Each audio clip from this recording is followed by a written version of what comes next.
오늘 저희가 읽은 마태복음 27장 1절에서 5절까지의 본문은 두 가지의 사건을 기록하고 있습니다.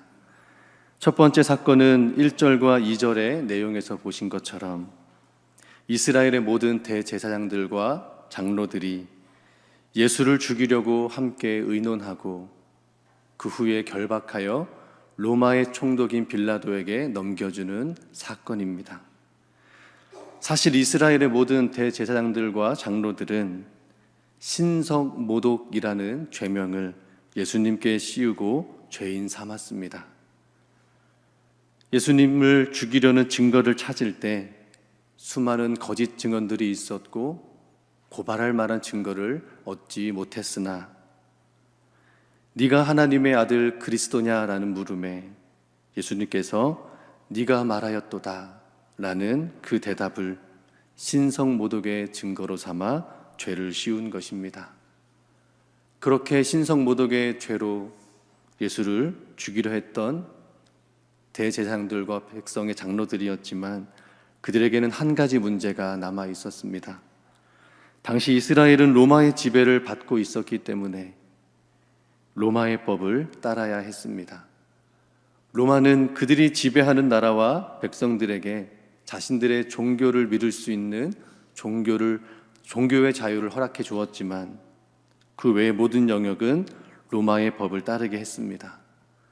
이스라엘의 종교 지도자들은 예수를 죽여야 할 죄인으로 만드는 데는 이르렀지만 사형을 집행할 법적 권한은 없었습니다.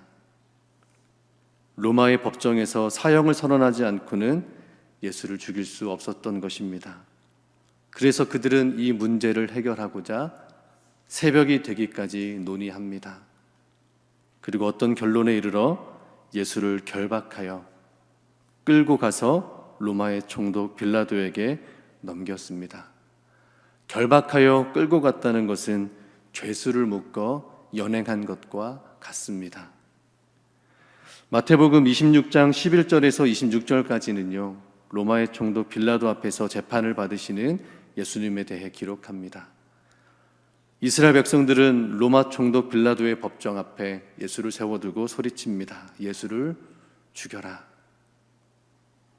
그러나 총독 빌라도는 예수에게서 아무런 죄를 찾지 못했다고 말합니다. 그럴수록 이스라엘 백성들은 더욱 성난 군중의 소리로 예수를 없이 하소서, 십자가에 못 박아야 한다고 외쳤습니다. 민중들의 반란이 일어날까 빌라도는 이스라엘 백성들 앞에서 손을 씻으며 이 사람의 피에 대하여 나는 무죄하니 너희가 당하라 말하고는 예수를 채찍질하고 십자가에 못 박히게 넘겨주었습니다. 마태는 잔인하고 난폭하게 이끌려 무고한 재판을 받으시는 예수님의 모습을 통해 우리에게 예수님에 대한 진실 한 가지를 알리고자 합니다. 그것은 예수님은 죄가 없으시다는 것입니다. 예수님은 무죄하시다라는 것입니다. 그런가 하면 두 번째 사건은 3절에서 10절까지의 말씀에 나오는 내용이지요. 대제사장들과 백성의 장로들이 예수님을 어떻게 죄인으로 만들었는지, 어떻게 그를 죽여야 할 사람으로 만들어가고 있는지의 모든 과정을 본 예수님의 제자였던 유다가 스스로 목숨을 끊은 사건입니다. 유다는 자신의 기대와 다른 예수님의 모습에 실망하고 은삼십의 예수님을 팔았습니다. 그러나 예수님께 죄를 덮어씌우고 죽음의 자리로 끌고 가는 사람들의 모습을 보며 그는 뭔가 잘못되었다는 사실을 깨닫게 되었습니다. 그리고 자신의 행동을 뉘우칩니다. 그러나 유다의 뉘우침은 회개함에 이르지 못했습니다. 스스로 자책하며 목숨을 끊는 것으로 그의 생을 마감하고 말았습니다. 유다는 자책했습니다. 유다가 자책한 이유를 본문 4절에서 이렇게 기록합니다. 자신이 무죄한 피를 팔고 죄를 범하였도다. 무죄한 피는 무엇을 의미합니까? 예수님의 피입니다. 더욱 구체적으로는 예수님은 죄가 없으심에도 피를 흘려 죽게 되었다는 것을 의미합니다. 죄가 없으신 예수님을 팔아넘긴 자신의 행동과 배신에 대한 자책이지요. 유다가 30을 돌려주려 하자 대제사장들과 장로들은 이렇게 답합니다. 네가 당하라. 유다의 모습을 통해서 마태는 다시 한번 예수님에 관한 진실 한 가지를 알려줍니다. 예수님은 무죄하시다는 것입니다. 예수님은 죄가 없으시다는 사실입니다. 마태는 이 두 가지 사건을 기록하면서 한 가지 공통된 사실을 증언하지요. 예수님은 죄인이 아닙니다. 예수님은 죄가 없으십니다. 그러나 죄가 없으신 예수님께 죄를 덮어씌우고 로마 법정에서 사형을 받아내려는 사람들의 악한 의도와 모함과 기만에도 불구하고 예수님은 항변하지 않으시고 맞대어 욕하지 않으시고 자신을 구원하려 애쓰지 않으시고 묵묵히 죄인의 자리로 끌려가십니다. 멸시받으셨고 모욕당하셨고 수치당하시고 죄인과 같이 되셨습니다. 마태는 왜 예수님이 그렇게 그들의 손에 끌려가고 계신지를 분명히 알도록 이 사건을 기록했습니다. 예수님은 죄가 있으셔서 죄의 형벌을 받은 것이 아닙니다. 예수님은 죄가 없으심에도 멸시와 천대를 받으셨고 무고하게 고통받으셨습니다. 왜 그러하셨을까요? 예수님은 죄인과 같이 되셔야만 진짜 죄로 형벌을 받아 죽어야 할 자들인 우리를 구원하실 수 있기 때문입니다. 그러므로 예수를 죽이려는 자들에게 묵묵히 끌려가심은 그들에게 굴복하심이 아니요 그들에게 복종하심이 아닙니다. 죄로 인해 죽어야 할 우리를 살리시기를 원하시는 아버지 하나님의 뜻을 이루시기 위해 온전히 순종하셨고 온전히 희생하신 것입니다.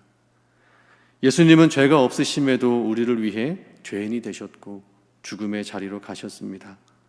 예수님이 우리를 대신하여 죄의 형벌을 받으셨습니다. 그러므로 예수님이 어떻게 죄의 형벌을 받으셨는지 우리는 기억해야 합니다.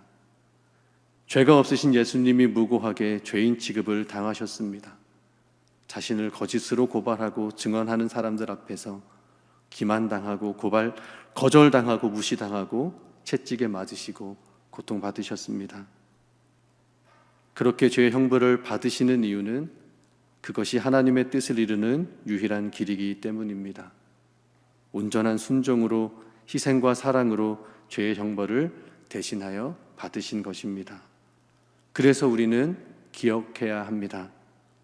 예수님은 아버지 하나님의 뜻에 온전히 순종하심으로 율법이 요구하는 속죄의 모든 제물의 조건을 갖추시고 제물이 되어 우리를 대신하여 우리의 죄를 짊어지시고 십자가에 죽으셨습니다. 그리고 십자가에서 죽으심으로 우리를 향한 하나님의 사랑과 구원을 나타내셨습니다. 크고 굵은 한 그루의 나무는 그 생명이 얼마나 되었는지를 알려면 그 나무의 나이테를 확인하면 됩니다. 그러나 나무의 나이테는 어떻게 확인할 수 있겠습니까? 나무를 가로로 잘라내거나 베어내야만 볼 수 있습니다. 나무를 잘라내고 베어버린 후에야 그 나무의 생명을 알 수 있습니다.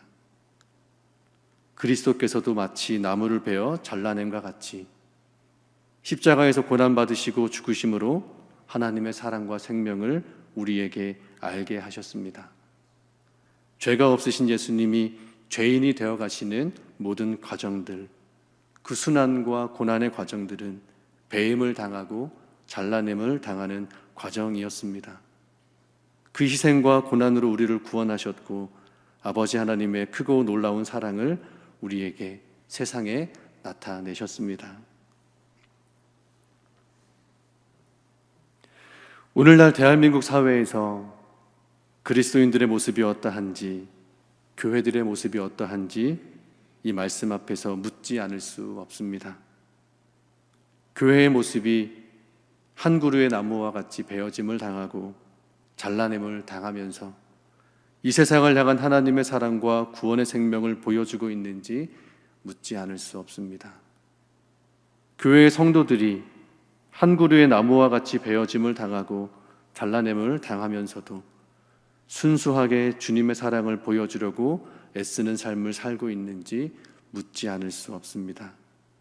정말 예수님의 순종과 희생을 기억하고 살고 있다면 우리를 통해 세상에 무엇이 나타나고 있는지, 지금 현실의 그리스도인들의 말함과 행함에서 무엇이 나타나고 있는지 묻지 않을 수 없습니다. 죄가 없으심에도 죄인과 같이 되셔서 십자가에서 배임을 당하시고 고난을 받으신 예수님의 순종과 희생, 하나님의 사랑에 대하여 어떻게 응답하며 살아가고 계십니까?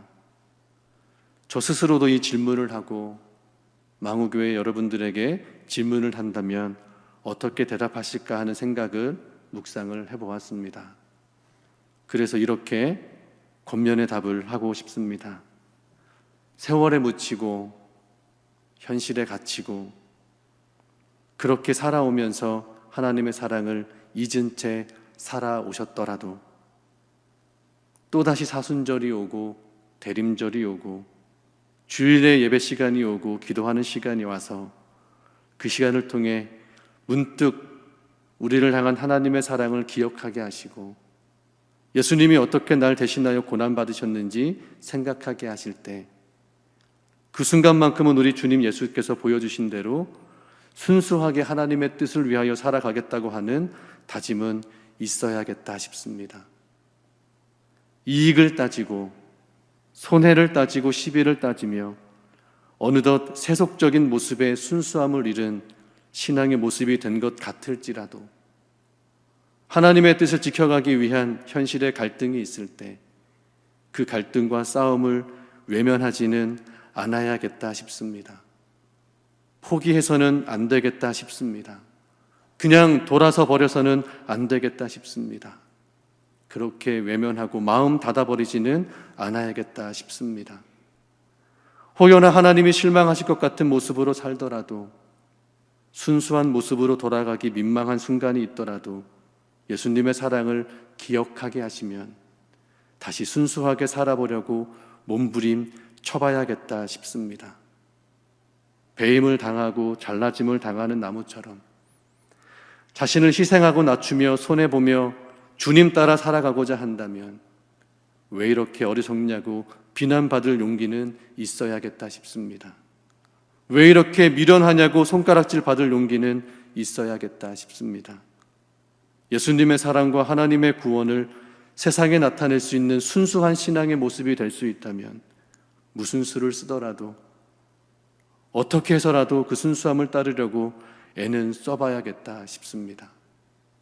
하나님의 소망과 뜻을 이뤄낼 수 있다면, 그렇게 서로 이해하고 연합하기 위해서라면, 그래서 나는 베어짐을 당하는 것 같고 잘라냄을 당하는 것 같은 희생과 용서가 필요할지라도 우리 마음을 우리 주님께서 움직여 갈 수 있도록 내어 드릴 수는 있어야겠다 싶습니다. 이번 고난주간을 통해 우리에게 보여주신 주님의 길, 우리가 그 길, 마땅히 가야 할 길을 가겠다고 기도할 수 있는 우리 망우의 가족들이 되시기를 소망합니다. 이익을 따지고 손해를 계산하며 순수함을 잃어버리고 깨끗함을 잃어버린 우리들의 마음을 예수님의 사랑으로 씻어주시기를 기도할 수 있기를 소망합니다. 예수님의 순종과 하나님의 사랑이 나타나도록 그렇게 살아보겠다고 예수님의 모습을 기억하며 기도하며 그렇게 한번 살아보겠다고 새롭게 결단하는 우리 망우의 성도들이 되시길 주님의 이름으로 축원합니다.